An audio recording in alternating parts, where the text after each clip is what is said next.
So, fun fact, the author of this story has a YouTube channel where he makes audio dramas of his stories. A lot of my favourite stories on this channel was actually written by him, so if you want to see more of that, head over to his channel and check it out. Link is in the description and the comments.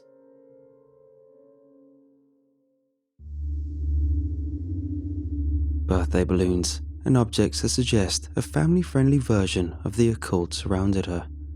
The collapsible table that my wife used for laundry folding was now covered in a dark red tablecloth, and a crystal ball the size of my skull sat in the center of it.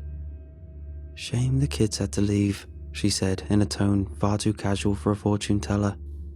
"Yeah," I said, taking out my wallet. It had been a long day at work. My stepkid's birthday party had turned into an impromptu trip to the zoo, and there was a bottle of cognac waiting for me in the study. I didn't want to spend a second longer talking to the fortune teller than I had to. "Real shame," she said, electing to shuffle her glossy tarot cards instead of packing up. "We didn't even get to use the crystal ball. The kiddos always get a kick out of that. Ah well, your daughter seemed pretty interested though. If she would ever like a private session, I'd be more than happy to. You don't actually believe this stuff, do you?" Aside from the sequin-covered blouse and the plastic pendants hanging from around her neck, the fortune teller looked like someone you would find strolling down the produce aisle. My question, however, seemed to have ripped her from the world of the mundane into something far more mystical. Her face twisted into a confused grimace. The grey mole beneath her eye twitched. "What do you mean?" she asked in a tone feigning offense. All of this nonsense, magic. You don't actually believe in magic, do you?" I asked, pointing to the silliest object on the table. She picked up the flimsy plastic stick labelled as the magic height predictor and laughed. "This specifically? No, I don't think a piece of plastic can predict someone's height. That's just something I keep around for the kiddos." She dropped the stick on the table as if it was something that belonged in the recycling bin. But when her stubby fingers hovered above the crystal ball, her voice lost all track of humour. However, the idea that there is more to the world than what meets the eye, that I believe in, unapologetically so." She grinned. I didn't. My stepkid recently got obsessed with some show about middle school witches, so hiring a fortune teller for a party seemed like a reasonable call. The birthday party would be contained to the basement. She'd get to pretend magic is real, and I would have peace and quiet in my study. My stepdaughter, however, also recently became obsessed with some Timmy or Tommy kid from her class. She invited him to the party. His mother dropped him off. Tommy's mother found fortune telling to be an affront to our Lord and Saviour. She was very vocal about it. She wasn't going to let her child be indoctrinated with the work of Satan. My daughter refused to continue her party without Timmy. All interest in crystal balls and tarot cards went down in a shrill torrent of fire and brimstone. In an effort to save the day, my wife loaded all the kids into the minivan and drove over to a nearby zoo. Tommy's mother didn't have a problem with animals in cages. "Do you believe in anything?" she asked, going back to mixing the tarot cards. "What?" "I presume you're not of the same thought as the angry lady that was yelling about Satan a couple of minutes ago. But I'm curious, do you believe in a higher power? Karma, perhaps?" "No," I said. "Look, can I just pay you? I have business to attend to." "Sure," she smiled politely, but she didn't stop shuffling. When I produced two $50 bills, she cocked her head to the side. "That's not the amount I agreed on with your wife. That's half. We booked you for an hour. You stayed 20 minutes. Half seems reasonable to me. It might seem reasonable if you discount travel time, availability, marketing, and the gift bags I brought for your children's birthday party." She didn't budge from her seat. Instead, she cleared a layer of invisible dust from her crystal ball. The cognac bottle was calling me from my study. $100, take it or leave it, I said. For a moment, she simply watched me, quietly making calculations of character. Then, her lips parted. "How about we have ourselves a little bet?" she said, her voice softening. "I'll show you something. Some magic, as you called it. If I convince you that there's something out there bigger than us, then I'll take your money and go." "No, just take the money." The fortune teller didn't even look at the bills. She just politely smiled and went back to her tarot cards. "Well, if you're not going to pay me the agreed sum, it looks like I'll just have to wait for your wife to come back home," she said with no frustration showing. After that, I became invisible to her. All of the fortune teller's attention was focused on the cards she was playing with. For a moment, I considered calling the cops, but I concluded that would be far too much of a hassle. I would wait. My wife has always been better at dealing with these situations anyway. The bottle from the study was calling my name, but there was no way I was going to leave someone who was interested in the occult alone in my basement. Trying to make the best of an irritating situation, I topped off my glass in the study and went back to keep an eye on the woman with the crystal ball. The fortune teller didn't even look up when I came down the stairs. Her world seemed to be completely contained to the cards she was shifting around the table. I would have rather sat in the sofa I have in the study, but the amber liquid in my glass made the stairs comfortable enough. With each sip of my drink, the stress from the workday drifted out of my chest. Even the presence of the fortune teller and a tacky decor ceased to bother me. I was starting to properly enjoy my drink. But then she spoke up again. "Is your faith ever shaken?" the fortune teller asked, clearing her tarot cards into a single deck. "There has to be at least a tiny part of you that has doubt. How naive is it to think that we understand all of this?" She spread out her arms as if my cramped basement was the most complex mystery in the universe. "What are you talking about?" "I'll wager," she said, smiling. "You look like a man who would prefer to drink without my company, and I would like to be elsewhere as well. All it would take is a couple of minutes of your time. Or, if you want me out of your house even faster, just give me my $200. The smell of laundry detergent was sneaking hints of dish soap into my drink. I knew the glass was clean. I knew the cognac was good. Yet the aftertaste was still there. What happens if you do convince me that magic is real? So you do have doubts? No, I just want to know what I'm signing up for. If I convince you there's something more to this world than meets the eye, then I will take the $100 and leave. She pushed one of the children's chairs out from behind the table and beckoned me to sit down. So, what do you get from convincing me? A feeling of self-satisfaction. As she grinned, the grey mole beneath her eye became almost imperceptible. That's why we do most of the things we do, right? I didn't want to argue another abstract point with her. I just wanted to enjoy my drink in peace. As I sat down at the table, all of the fortune teller's tchotchke were cleared away, leaving nothing but the oversized crystal ball.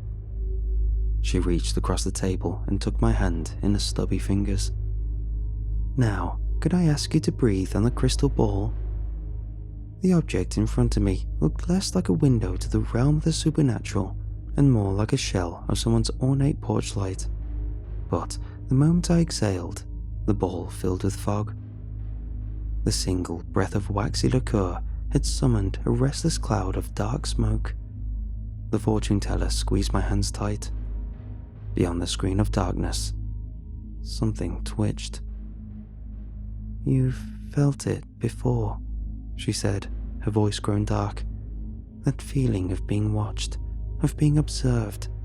You might have shrugged it off as an intrusive thought, or as a twitch of your imagination. But it was instinct. You felt it before. You knew the explanation wasn't as simple as you wanted to believe." Her stout fingers dug into my palm. "You should have given me the money." The colourful birthday balloons behind the fortune teller had become mere blurs. Her eyes had grown pale, the dark mole on her cheeks spread like a cigarette burn carving through upholstery. look inside of the crystal ball and see what you've convinced yourself doesn't exist. A pair of bulging, milky eyeballs stared at me from the dark clouds.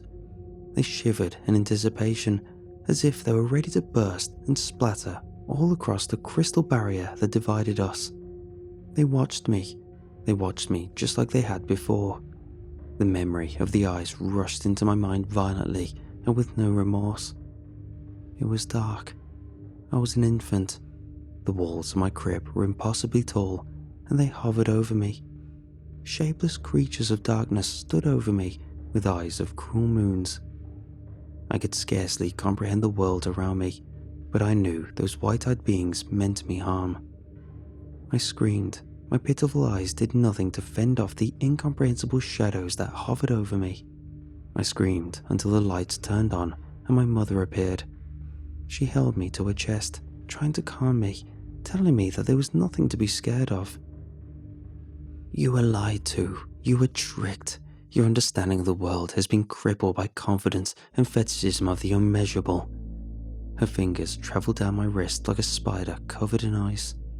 Beyond the crystal ball, I could see her leaning towards me, her face shifting in the sudden dimness. Yet, I couldn't look away from those two globes of dripping white. I must have been around 6. Me and my older cousin went exploring in the woods near our grandfather's cabin. We found an ancient drainage pipe that led to a world of darkness. My cousin wanted to explore it. He insisted, but I refused. I couldn't go in there. They were watching me. Kids teach themselves to forget. They ignore the unexplainable. They force themselves into blindness to make the world more palatable. But their eyes are still there. They just need to be reminded. All it takes is a hint, and they can see the truth once more. Frozen daggers which drew no blood were crawling up my forearms. I pried my eyes away from the crystal ball and looked up at the fortune teller.